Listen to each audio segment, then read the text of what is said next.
ఒకప్పుడు పోకిరి సినిమా 40 కోట్లు వసూళ్లని చూస్తేనే ఇండస్ట్రీ మొత్తం కూడా షేక్ అయిపోయింది. 75 సంవత్సరాల సినీ రికార్డ్ ని తిరగరాసిందని పరిశ్రమ మొత్తం కూడా కోడై కూసింది. ఈ కలెక్షన్స్ ను నా భూతో నా భవిష్యత్తు అంటూ సినిమాని ఆకాశానికి ఎత్తేశారు. అలాంటి పరిస్థితి నుండి నేడు మా టార్గెట్ 1000 కోట్లు అంటూ చాలా సింపుల్ గా చెప్పేస్తున్నారంటే సినిమా స్థాయి ఎంత పెరిగిందో అర్థం చేసుకోవచ్చు. మరి తాజాగా తమ సినిమాలతో 1000 కోట్లకి గురిపెట్టిన ఆ ఇండియన్ స్టార్స్ ఎవరో ఇప్పుడు చూసేద్దాం. మా సినిమా 50 కోట్లు కొట్టిందంటే మా మూవీ 100 కోట్లు వసూలు చేసింది.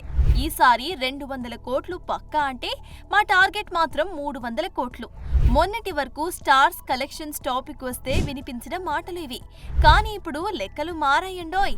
ఇప్పటిదాకా ఒక లెక్క, ఇప్పటి నుండి ఒక లెక్క అంటూ ఏకంగా 1000 కోట్లే మా టార్గెట్ అని బరిలోకి దిగిపోతున్నారు మన బడా స్టార్స్. టాలీవుడ్ విషయానికి వస్తే ఇప్పటికే బాహుబలి 2, కల్కి 2తో 1000 కోట్లను వసూళ్లను 2 సార్లు టచ్ చేసిన ప్రభాస్ రాజా సాబ్తో మరోసారి 1000 కోట్ల క్లబ్ పై అటాక్ చేయబోతున్నాడు.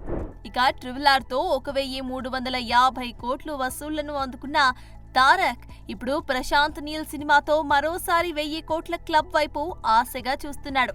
ఇక పుష్ప 2తో బన్నీ ఇండియన్ సినిమా హిస్టరీలోనే హైయెస్ట్ కలెక్షన్స్ కొల్లగొట్టగా ఇప్పుడు మరోసారి అట్లీ మూవీతో అటాక్ చేయబోతున్నాడు. చరణ్ కి RRR తప్ప మరో పాన్ ఇండియా హిట్లు లేవు. పెద్దతోనైనా ఆ కోరిక తీర్చుకుంటాడో లేదో చూడాలి. ఇక మహేష్ కి ఎలాగో జక్కన్న ఉండనే ఉన్నాడు.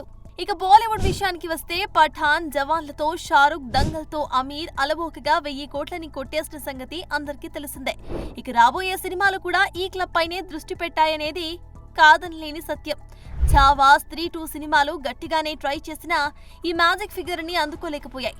అయినా 800 కోట్లకి దరిదాపుల్లోకి వచ్చాయంటే ఆశ్చర్యమే.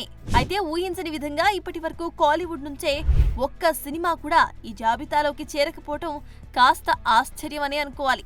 చూడాలి మరి అంతా అనుకుంటున్నట్లుగానే కూలీ అయినా ఈ కలని నెరవేరుస్తాడో లేదో. For more videos like this, subscribe Big TV channel.